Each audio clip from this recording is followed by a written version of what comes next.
Hello and welcome to tonight's LOL Esports Roundup, where we cover games from all four major regions, LCS games from yesterday, LPL and LCK games from this morning, and the LEC games that occurred this evening for me and my time zone. And then tomorrow's games I am going to preview in the LPL, LCK, and LEC. We're going to go over this kind of quickly, obviously, because it is later in the day.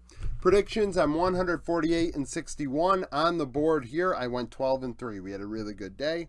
LCS, C9 EG, C9 win. Both teams are 7 and 2. Blabber was MVP on Kindred, 11-1-8, 33% of damage.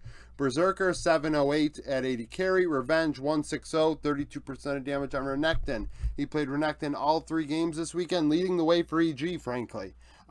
They struggled as Blabber just went bot lane, got Unforgiven and Isla behind, got Berserker ahead, and then would carry in the mid to late game, so it wasn't even really necessary for him to go bot lane to get the AD carry ahead, more so just to eliminate Unforgiven from being a carry threat.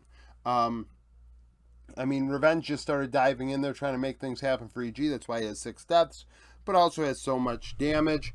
Jojo Pune, EG got desperate really quickly in this one because C9 did get after him hard in the early game. Obviously, coming off of an upset loss, they had to right the ship, and they did immediately. Team Liquid, Golden Guardians. Golden Guardians win. They're 6 and 3. TL 5 and 4. Gory went 4-2-8, 27% of damage mid lane. River 607 on Viego was my MVP. Harry 532, 32% of damage for TL. The mid laners did go back and forth quite a bit, obviously leading both teams in damage. I thought Harry has put together a few good games in a row, which is nice to see after, many games where he arguably could have been TL's worst player. Pioshik on Vi was really sus today. Summit was not nearly as impactful as you would like him to be. Then again, Licorice on Poppy was kind of meh as well, in my opinion. In terms of the result, I thought River was a 1v9 sort of player today. Just constantly taking souls, getting kills all over the place, ahead of Pioshik, frankly, and one of those River games where we know what he has to offer. Stixay did okay. Huhi was just going in and dying on Rel repeatedly. Core JJ probably was the better of the supports. In the end, River was the difference maker here. As Pioshik, if you look at its KDA, it's like 06 and something. Like, it was very bad. So a little diffy there. Dignitas NRG. Dignitas win. They're 5 and 4. NRG 3 and 6. Jensen was MVP on Azir. Rich 247, 31% of damage on an Alawi top lane. Santorin won 111 on Sejuani. FBI went 424, 33% of damage on Aphelios. This was a very close game in the early to mid game, and then in the late game, Rich came online. He didn't get kills, but did deal a lot of damage, as you can see here. Dig nearly ended. NRG were able to put up a stand and actually drag this game out a bit, and then Dignitas finally would win. I thought Jensen was very impactful on the Azir, though. A lot of key shuffles. No, he wasn't on Azir. Somebody else was on Azir. It was Orianna. See, when you watch 23 games in, a few hours, yeah. So it was Orianna, I'm pretty sure. No, or was it Azir?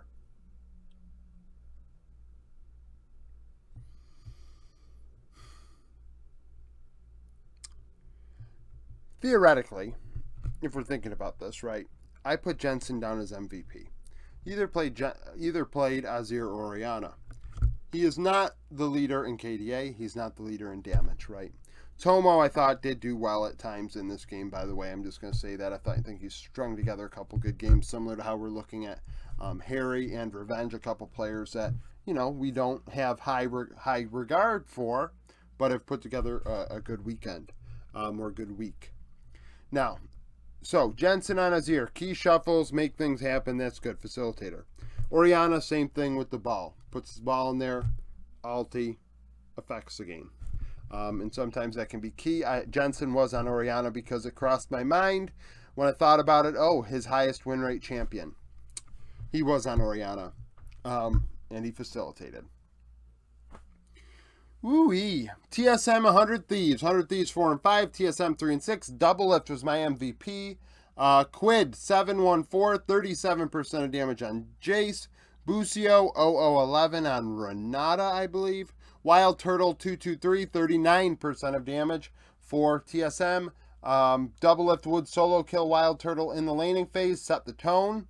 And then TSM would keep up for quite a while. Quid honestly dying before he actually started getting serious amount of kills.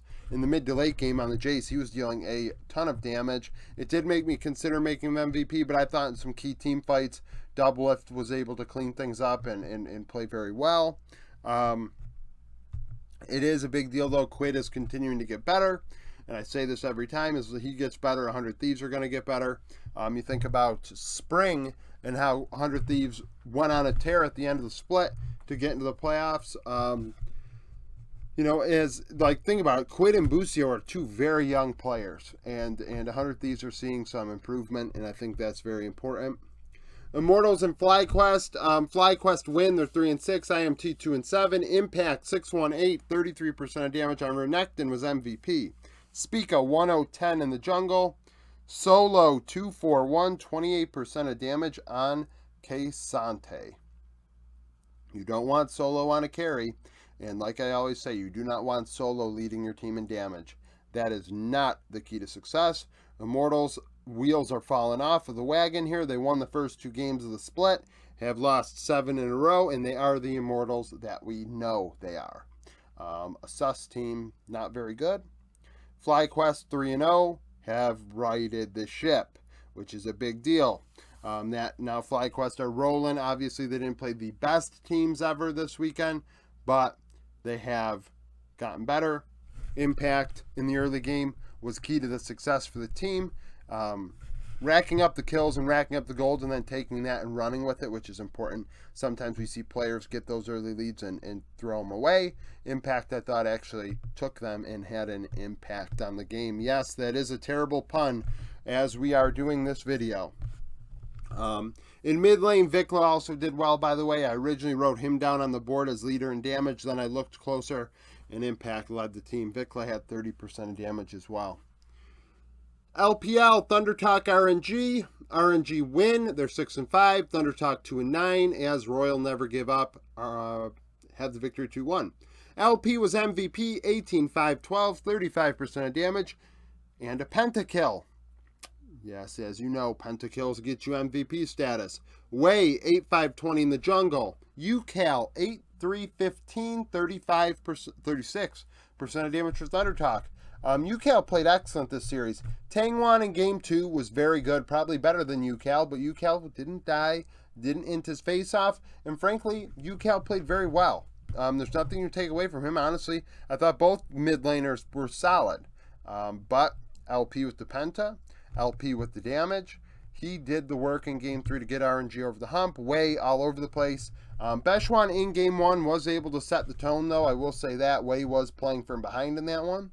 But later on, he figured it out, and ThunderTalk ended up inting a bit. Yao Yao looked good on the Rel when he did play. Lamau had some moments where he stuck out. Breathe looked very good at times. I will say that. Breathe and Hoya, I guess, had some nice moments. But then, more I think about it, they were probably a little meh. Obviously, RNG are not world beaters, but that team does have good players on it, so 6 and 5 is what it is. Ultra Prime JDG. JDG win a stomp 2-0. They're 10 and 1.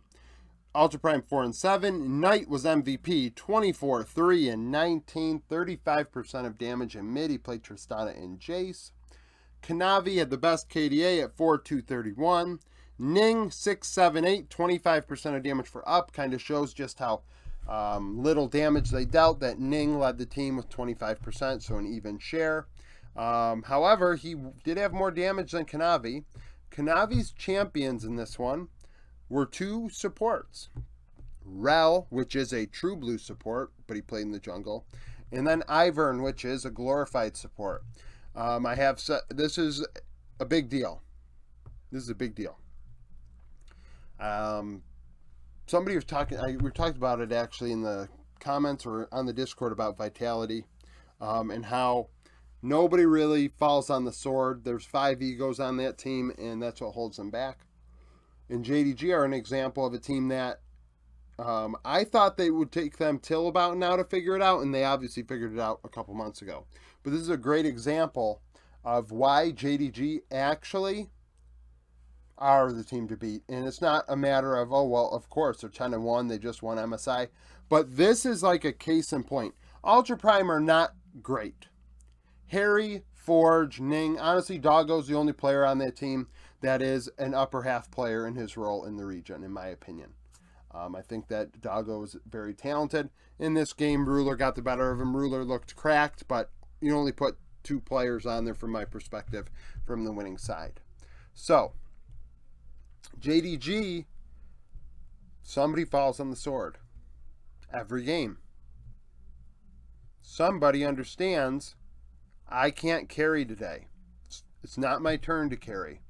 We're going to try and have other people carry. We're going to see what happens. They're glorified scrimming to a degree. Kanavi is not a facilitator jungler. He is a carry. Now, he has some facilitator tendencies at times. We've seen it in the past. He does have some options, but when push comes to shove, we look at Kanavi more as a carry. But today, he falls on the sword against Ultra Prime, playing Rel, which is definitely not a carry, right? And Ivern, which isn't a carry. And it's against Ultra Prime. They're not great. I can't say that enough. But the point is, they looked disgustingly dominant this way. They looked dominant in many different ways they play the game. So this one, this is a case in point of how good JDG are. That Kanavi, that, in my opinion, actually the way Canyon's playing right now, Kanavi is the #1 jungler in the world right now, probably. Like, you can take the #1 jungler in the world, put him on Rel, and still smoke the opponent. Like, it's some scary business there. Team Wii and EDG, Team Wii, Team Wii, EDG win. Both teams are now 6-5. As they, take victory 2-1. Uzi was MVP. Fofo 15-2-14, 30% of damage mid lane. JJ 7-2-20. Cube had a good series, 9-7-12, 28% of damage top lane for Team World Elite. Level 1s in all 3 games, if I recall. Definitely games 2 and 3, which I do love. I do think that is an area of the game that is very underrepresented right now in terms of building advantages, is taking advantage of level 1s, being prepared, scouting a bit, getting an early lead. Whether it's blowing sums or getting the complete kill, getting a couple kills. Team Wii had a good idea in this one, getting after EDG, and they came out ahead, I think, in both games doing that. But EDG were the better team fighting team, frankly, the better team outright. Game 1 was a great example of how much better EDG were than Team Wii, despite Team Wii winning the game in the end. EDG built like a 6k gold lead without getting any kills. Just simple macro and better laning got them a 6k gold lead. Now they did throw. Team Wii did win. Cube was very good in the late game. Hope found moments. Shanks found moments. Now, Shanks didn't do as well as Fofo today, but I thought Shanks was solid. That's a good example of how much better EDG were than Team Wii. And then games 2 and 3, although it was close, EDG did have the edge. Ale really gapping Cube in CS. Obviously, Cube did play well in the end. That KDA is nice. The damage is nice. But in terms of laning, Ale was the better player. JJ much more active than Hung. And then Uzi on Vayne in Game 3 was super good. He got after it. He was aggressive. And that's huge on a Vayne. Obviously, you watch Vayne and you can see doing some crazy shit, frankly. And Uzi did that. So he ends up being MVP because I thought he was a difference maker in Game 3, which was the decider. LCK, Bro and DRX. Bro win 2-1. They're 2-6, as are DRX. Henna, 16-1-9, 37% of damage. Karis, 10-17 was my MVP. Paddock, 6-4-4, 30% of damage in the loss. I don't know how to feel about Paddock after this one. I do wonder if he is trying to play a little bit more passively now. He did die a lot the last couple series, and they might have said, hey, calm down. But I do wonder if that hurts the team, that he plays a little bit more passively. He did deal the most damage, but maybe if he was more aggressive, the team would have had a better chance. You know, one could argue he's worried about job security. But the difference was that Bro were willing to, you know, get freaky in the draft. They picked Skarner in games 1 and 2, and then Vygar mid in game 3. And in doing so, were able to offer things to DRX that they weren't prepared for, in my opinion. And although it is Bro, so they can only play so fast, I thought that they played at a quicker pace than they usually do. You know, it is what it is. Henna in team fights was very good. He almost had a penta. Thankfully, I do say this all the time, some people won't agree with me, DRX did not hand over the penta and the game ended, and there was a little bit of disappointment, I felt like. But I was not disappointed. If anything, I was happy to see that we didn't give pentas away like they're candy. They are not candy. They are an achievement that we should not be, you know, giving out like candy. So, Henna played good. Karis in game 3, though, on the Vygar, I thought was a difference maker, which is why he gets MVP. His cages were great as a zoning tool, but also, obviously, as a stun and a facilitating ability. He dealt a lot of damage. He did very well. I thought he did good in the other games as well. So, you know, the mid-jungle, the mid-AD carry duo did very well. Morgan and Rascal traded games of impact. Game 1, Morgan was better. Game 2, Rascal is probably MVP of that one. On the Jax, he played very well. But in game 3, I felt like the top lane was relatively irrelevant, and it came down to the carry roles for Bro that made the difference, and Umpty finding opportunities to have some impact. Sandbox KDF. KDF win 2-0. They're 4-4. Sandbox 2-6. Taeyun went 14-8 and 14, 28% of damage to AD carry. Doodoo 12-1 and 11 was my MVP. Closer 7-7-4, 32% of damage in the loss. He played a Kesa mid in game 1. But Bulldog got an early lead because Young Jay made things happen, and in doing so, Bulldog was able to take the baton and run with it. Now, Doodoo played excellent in top lane. He died in the very early game of game 1, and then was excellent throughout the rest of it. Solo killing closer. His Fiora in game 2 was disgusting against Birdall. Absolutely gapped the shit out of him. Was just excellent. And so this is not me taking credit for anything. I just want to I think back to last year. And if you recall those top performer videos and how Doodoo kept appearing on there despite HLE struggling relative to his team, relative to his role, relative to the region, Doodoo was one of the best top laners. And I haven't done those videos this year because obviously I don't have the time. That was a real time investment. That video was probably the biggest time investment of content that I was doing weekly in terms of a weekly series. But I do feel vindicated in that way of determining who the best players were on a weekly basis, or maybe in the split as a whole, was the right way to do it. Because Doodoo's now really showing up on a better team. He's taken the next step. He's really improved. And I thought he was a big difference maker in game 2 on the Fiora, really. Game 1, I mean, Bulldog was the guy. Young Jay was good. Taeyun, obviously. A lot of kills, but a lot of deaths, right? 8 deaths in 2 games out of your 80 carry is not a great look.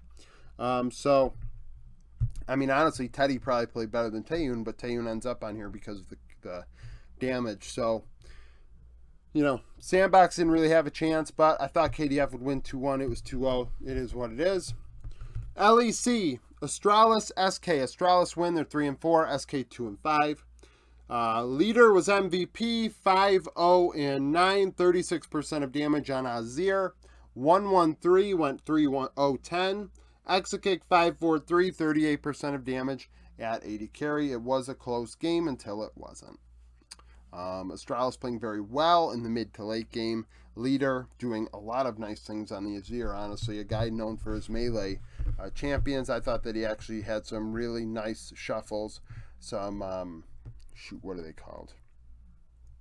I'm not going to call it a slide, but maybe it is a slide. He just was on point, frankly.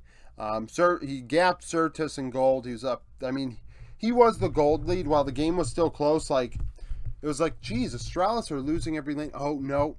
Mid lane, they're not losing. It's like a 2K diffy right now. That's the carry. And leader came through big. So, Kabe had some nice moments as well, but wasn't as good as Exakick in this one, in my opinion. So, Astralis find a way. Vitality and Koi. Douglas making his debut and Koi win. This was a bro game if I've ever seen one. Kills were 5-4 in Koi's favor at the end. Larson was MVP, 201, 31% of damage on LeBlanc. Comp, 301. Photon, 311, 31% of damage on Renekton. So, Douglas, I thought, actually played better than Malrang. He opened up a lead on Malrang. He was more effective than Malrang. That's the key part there. See, everybody opens a lead on Malrang. But Malrang ends up opening a lead elsewhere on the Rift for somebody else that makes up for that, right? And then has impact for the rest of the game in their carry-oriented role. Douglas, I thought, did better at facilitating than Malrang did in the early game. And out-farmed him. He got Photon ahead. Unfortunately, it is a Renekton, so you can only do so much. Perks, non-existent. Upset, non-existent. Comp comes through in a big team fight in the late game. Larson deals a lot of damage, finds a way in the side lane to push the game ahead. And in the end, Koi win a game that was very, very boring. So that's all I can really say about that. I wanted to sing Douglas's praises. I feel like a lot of people, might not give him a good amount of leash here, and I think he really deserves it. I thought he played very well today. XL, G2 win. They're 6-1. XL 3-4. Broken Blade was my MVP on Olaf. Hansama 626, 38% of damage. Yike 109 on Trundle. Hans did play Draven, by the way. Patrick 332, 41% of damage at 80 carry for XL. So one of those games where XL's 80 carry deals all the damage for them in a loss. This is the XL from week 1. This is the XL from the last 2 splits.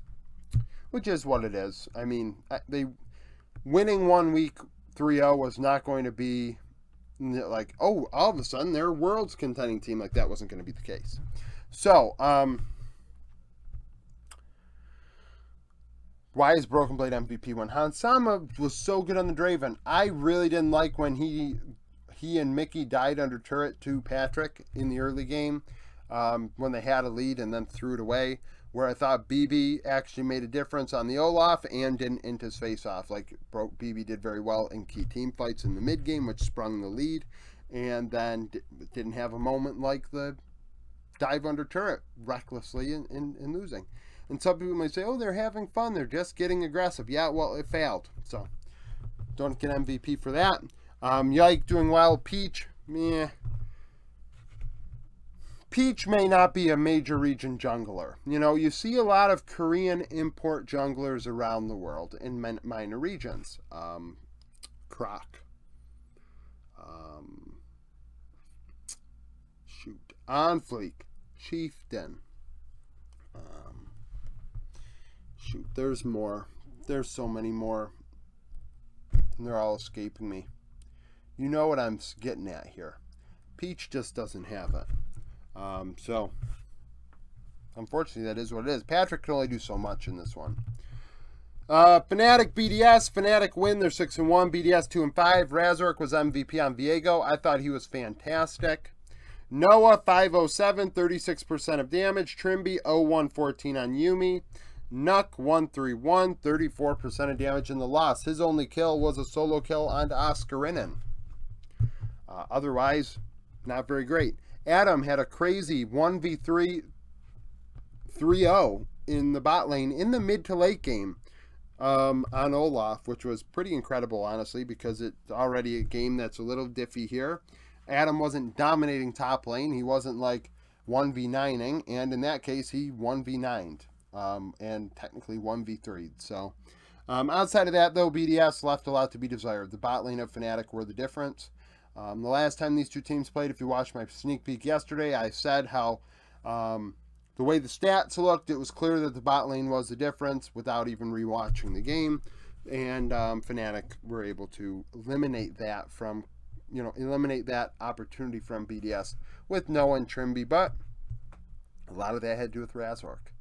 I thought his Viego was all over the place, and we had a couple of those. It was very reminiscent of Rivers earlier in my video, and even yesterday when he played. I thought that he was very good. He was very good. And in the mid game, I was like, this guy is the MVP for this game.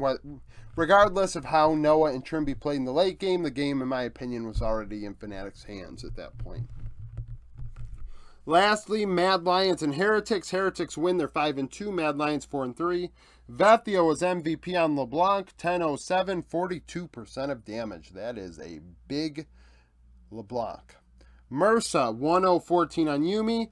Chasey 1-6-6, 35% of damage on Gragas. They tried to attack top lane. Mad Lions were like, we're going to get Evie behind. Chasey's going to carry on this Gragas. Elyoya's going to carry, and that's what's going to happen. Evie was not having it. Yankos was not having it. And then the mid to late game, Vethio said, hold my beer. I'm carrying this one. And, Mad Lions are what they are. I say it all the time. If you don't play your best, you're going to lose to them. But Heretics played like their best today. Evie did not int. And that gives them an opportunity to really do well. And it's a game where Flackett didn't have to do anything either, which I think is important because I feel like all split long, Flackett has been the one that got Heretics to where they are. And now Vethio is coming through. This might be the confidence booster he needs because Vethio does have the potential and just was last year the best mid laner in the LEC. So this is big for them. Heretics obviously need these championship points. Maybe they are, we had SK in winter, BDS in spring, Heretics in summer, a team that does very well. We didn't expect to. That's towards the top of the standings in, the best of one series. So that's it for the roundup. Well, the recap portion. Now onto the sneak peek for tomorrow. Okay, now for the sneak peek, I would say we have 3 marquee matchups on here. And then 7 not so marquee matchups. Start us off, FPX BLG, FPX 4-7. Oh, by the way, LPL. So in China. FPX are 4-7. Lost to OMG last time they were on the Rift. BLG are third in my power rankings, 10-1, coming off of a win against LGD. Last time these two teams played, BLG won 2-1. Bin, Yagao, and Elk went 34, 21, and 50. For 1,939 DPM, that was 84% of the team's damage. Obviously, top mid 80 carry are the carry rolls, so it would be a hefty percentage. Jalahu, Care, and LWX did not do bad either. 25, 24, and 45, but 1,365 DPM, so 570 less. That's a lot, and 75% of the share. So still a big bulk of the share, a lot less damage. So it could be assumed that the other 2 roles actually lacked a bit too in comparison to BLG. Top Esports, Rare Atom. Top are 6th in the power rankings, 8-3, coming off of a win against IG. Rare Atom, I am recording, thank God. It would have been really late otherwise. RA are 4-7, coming off of a loss to Anyone's Legend. Last time these two teams played, Top Esports won 2-0. Tian, Rookie, and Jackie Love went 25, 10, and 56 for 1,841 DPM, 71% of damage, so jungle mid 80 carry. Layan, Strive, Assume, 14, 20, and 16, 1,367 DPM, so about 480 difference, and 74% of the damage, so less DPM, significantly more of the share. Kind of goes to show you how lopsided it was. OMG and LNG. OMG are 8th in the power rankings at 7-2, coming off of a win against FPX. LNG 9th in the power rankings at 7-4, coming off of a win against Team Wii. This is a rematch from spring playoffs where OMG would win 3-1. 9 of the 10 players are the same. Cream in that one would go 20 kills, 9 deaths, 20 assists, 26% of damage. Scout, 12, 10, 18, and 30% leading the way for LNG. 80 carries were also impactful, but now Gala is in there instead of LP, so it is a bit different. LCK, we have HLE and Genji. HLE are 7th in the power rankings at 4 and 3, coming off of a loss to D+. Genji 2nd in the power rankings, 7-0, coming off of a win against Bro. Last time these two teams played was in the playoffs. Genji would win 3-1. Pays went 17, 4, and 18, 26% of damage. Viper went 17, 8, and 7, 35% of damage, leading the way for HLE. One of those series where Viper tried and just can't carry 4 lead weights. So we'll see how that one goes. Obviously, you know, HLE always have the potential to beat a team like, I mean, they're similar to Weibo in that they have the potential to win everything. But, you know, they don't really show it. And HLE also don't get the marquee wins that hype everybody up. Nongshim T1, this is a bit of a diffie. Red Force are 1 and 6, coming off of a loss to KT. T1 5th in the power rank is 5 and 2, coming off of a win against D+. Last time these two teams played, T1 won 2-0. Zeus, Owner, and Carria went 24, 7, and 41 for 1,749 DPM, 2/3 of the team's damage last time, which is pretty important because it doesn't include mid-80 carry.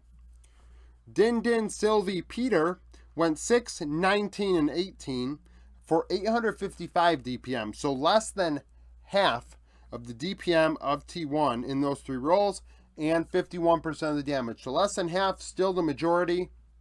Not great. It wouldn't surprise me if mid-80 carry for Nongshim actually had more damage than T1's, but the difference in the other 3 roles was so great that, you know, Nongshim didn't have a chance. LEC preview, Excel, Astralis, both 3 and 4. Astralis won the last time these two teams played. Leader went 6-2-4, 32% of damage in the win. Abadage 4-6-0, 26% of damage in the loss. G2 and Koi, G2 are 6 and 1, Koi 3 and 5. G2 are 12th in the power rankings. When they played in group stage of spring, G2 won 2-1. Hansama went 11-11, 26% of damage in the win. Comp 5-5-8, 27% in the loss. Our third marquee matchup, Heretics and Fnatic. Heretics are 21st in the power rankings, 5 and 2. Fnatic 17th, 6 and 1. Last time they played, Fnatic did win. Oscarinin and Razork went 11, 8, and 21 in that game for 776 DPM, 22% of damage. Avi and Yankos would die a lot, going 3, 16, and 16, 487 DPM and 20%. So similar share, but 300 DPM less and a lot more deaths. BDS Vitality, BDS 2 and 5, Vitality 1 and 6. Last time they played, BDS swept Vitality in spring playoffs 3-0. Crowny went 17, 2, and 24 for 36% of damage. Upset 4-1-8, 31% of damage in the loss. This one, obviously, both teams playing for their lives. If they want any chance in hell, I don't think they're eliminated yet, but boy, oh boy.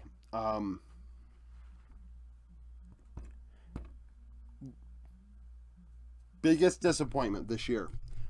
All 4 major regions. That has to be the biggest disappointment. It has to be.